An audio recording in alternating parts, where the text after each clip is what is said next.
യാത്ര ചെയ്യാൻ ആളില്ലാത്തതിനാൽ 2 ദിവസമായി സർവീസ് നടത്താതെ നവകേരള ബസ്.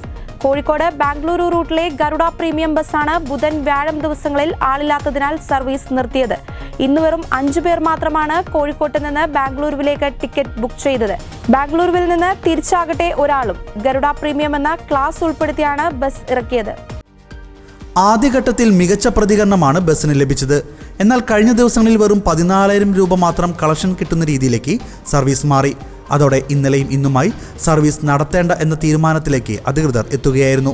എന്നാൽ ബുധൻ വ്യാഴം പോലുള്ള ദിവസങ്ങളിൽ താരതമ്യേന ആളുകൾ കുറവുണ്ടാകാറുണ്ട് എന്നാണ് അധികൃതരുടെ വിശദീകരണം. ആഴ്ച അവസാനങ്ങളിലും അവധി ദിവസങ്ങളിലും തിരക്കേറുമെന്നും അപ്പോൾ സർവീസ് പതിപോലെ നടക്കുമെന്നും അധികൃതർ അറിയിച്ചു. പുലർച്ചെ 4-ന് കോഴിക്കോട്ട് നിന്ന് പുറപ്പെട്ട് 11:30-ന് ബംഗളൂരിലെത്തുന്ന രീതിയിലും ഉച്ചയ്ക്ക് 2:30-ന് ബംഗളൂരിൽ നിന്ന് യാത്ര ആരംഭിച്ച് രാത്രി 10-ന് കോഴിക്കോട്ട് തിരിച്ചെത്തുന്ന രീതിയിലാണ് യാത്രാസമയം ക്രമീകരിച്ചിരിക്കുന്നത്. താമരശ്ശേരി, കൽപ്പറ്റ, സുൽത്താൻ ബത്തേരി, മൈസൂർ വഴിയാണ് ബസ് സർവീസ് നടത്തുന്നത്. 1171 രൂപയാണ് സെസ് അടക്കമുള്ള ടിക്കറ്റ് നിരക്ക്.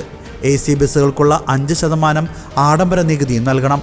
ആദ്യ സർവീസുകളിൽ ബസ് ടിക്കറ്റിന് വൻ ഡിമാൻഡായിരുന്നു. ബുക്കിംഗ് ആരംഭിച്ച് മണിക്കൂറുകൾക്കകം ടിക്കറ്റ് മുഴുവൻ വിറ്റുതീർന്നിരുന്നു.